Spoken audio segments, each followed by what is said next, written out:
সকলোলৈকে নমস্কাৰ জনাই মোৰ এটা নতুন ভিডিঅ'লৈ আপোনালোক সকলোকে স্বাগতম জনাইছো আৰু আজি বনাও বুলি ভাবিছো মই গাহৰি মাংস আৰু হেতু কাৰণে মই মাংস বইল কৰি আছো আৰু এয়া বইল কৰিছো মাংস ইয়াতে বইল কৰি থাকোতে মই দি দিম ইয়া টেঙা পাতটো অলপ এনেকৈ ফালি দিম যাতে গোন্ধটো ধুনীয়াকৈ ওলাই যায় এনেকৈ দিলে গোন্ধটো ভাল হয় আসলতে হেতু কাৰণে খাবলৈও ভাল লাগে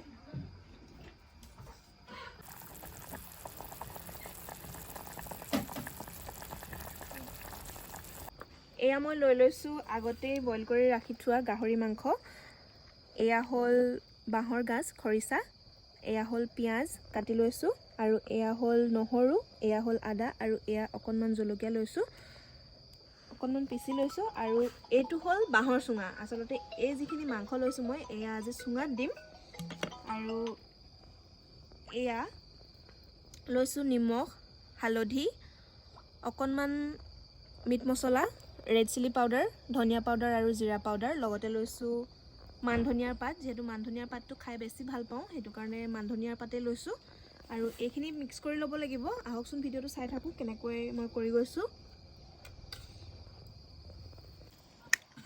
এইখিনি ধুনীয়াকৈ মিক্স কৰি ললো এতিয়া এয়া চুঙাত ভৰাব লাগিব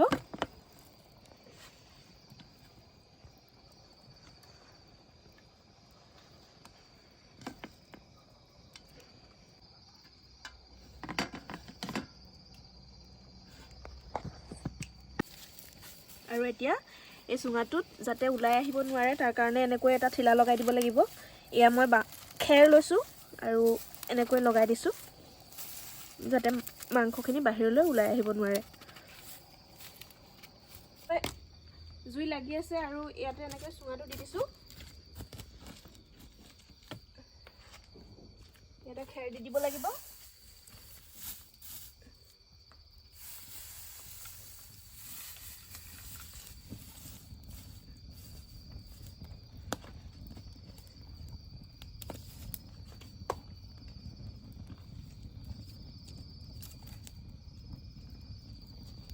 আনফালে চুঙাটো সিজে মানে মই এইফালে বনাবলৈ লৈছো তেল নিদিয়াকৈ গাহৰি মাংস এইফালে লৈ লৈছো বইল কৰি থোৱা গাহৰি মাংস আৰু এইফালে কেইটামান আলু কাটি লৈছো সৰু সৰুকে আৰু এইফালে কাটি লৈছো পিয়াজ এয়া হল শুকান জলকীয়া কেইটামান পিছি লৈছো এইফালে নহৰু এইফালে আদা আৰু দুটা কেঁচা জলকীয়া কাটি লৈছো আৰু এইফালেও কেৰাহী গৰম হৈ গৈছে ইয়াতে দি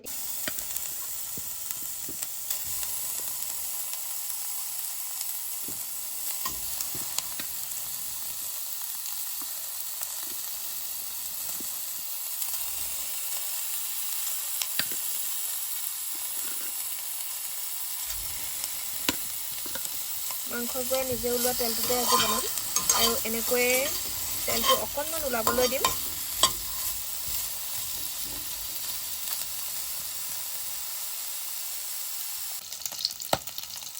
এইফালে দেখিছে কি মাংসখিনি কিমান ধুনীয়াকৈ তেল ওলাই গৈছে আৰু ইয়াতে এতিয়া মই দি দিম নিমখ নিজৰ আন্দাজমতে নিমখটো দি দিব আৰু ইয়াতে দি দিম মই কাটি থোৱা আলুখিনি যেটো আলুখিনি সিজিবলৈ অকনমান টাইম লাগিব আৰু মাংসখিনি অলৰেডি বইল কৰি থোৱা আছিলে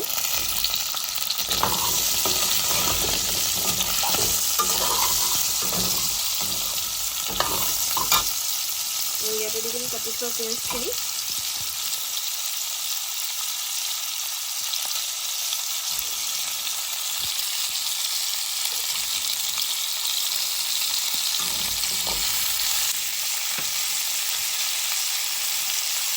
কেঁচা জলকীয়া দুটাও দি দিছোঁ ইয়াত দিছোঁ নহৰু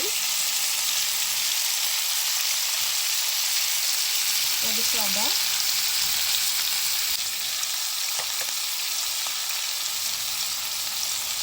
এয়া দিছোঁ হালধি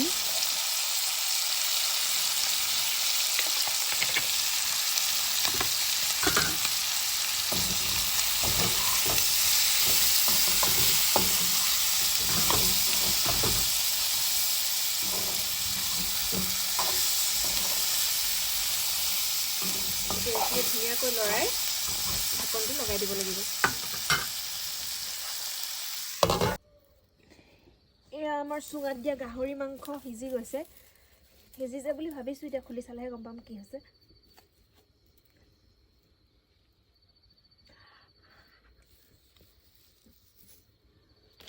ধুনীয়া গোন্ধাইছে।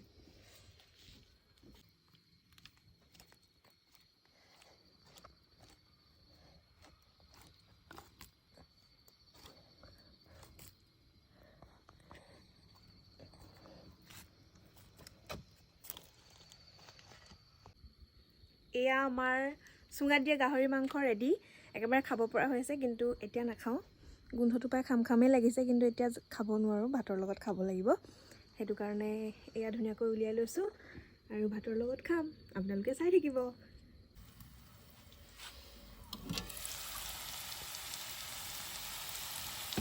মাংসখিনি বনাবৰ কাৰণে মই এক্সট্ৰাকৈ বেলেগ মছলা ব্যৱহাৰ নকৰোঁ, অকল আদা নহৰুৱে ব্যৱহাৰ কৰিছোঁ। আৰু এয়া দেখিছেনে ধুনীয়াকৈ আলুটো আধা সিজা হৈ গৈছে। এতিয়া মই ইয়াতে দি দিম লাই শাকৰ থৰুৱা, মানে লাই শাকৰ ঠাৰিটো। মই পাতখিনি নিদিওঁ, অকল ঠাৰিটো দিম। এয়া এনেকৈ মই দি দিছোঁ অকণমান লাই শাকৰ থৰুৱা। আকৌ ধুনীয়াকৈ লৰাই দিম।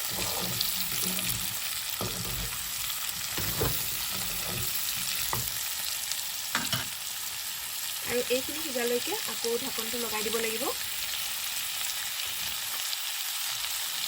শাকখিনি যিহেতু শুকাই যাব, সেইটো কাৰণে এতিয়া দেখিবলৈ অলপ বেছিয়ে লাগিছে। আৰু এয়া ধুনীয়াকৈ শাকখিনি দিয়াৰ পাছত এতিয়া মই ঢাকনটো লগাই দিম।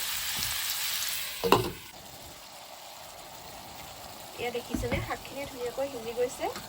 এতিয়া মই ইয়াতে দি দিম অকণমান গৰম পানী। বহুত বেছিও নিদিওঁ, অকণমান দি দিছোঁ পানীটো। শাকখিনিও সিজি গৈছে আৰু আলুখিনিও ধুনীয়াকৈ সিজি গৈছে।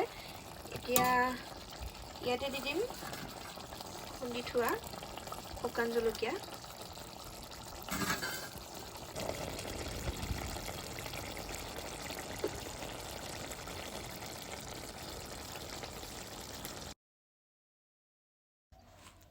এয়া চব ৰেডি হৈ গৈছে, মই খাবলৈ লৈছোঁ। এয়া হৈছে তেল নিদিয়াকৈ বনোৱা লাই শাকৰ লগত গাহৰি মাংস। এয়া হ'ল ডালকচু আৰু ঔটেঙাৰ লগত বনোৱা দালি। এয়া হৈছে মানিমুনি আৰু পোৰা আলুৰ পিটিকা।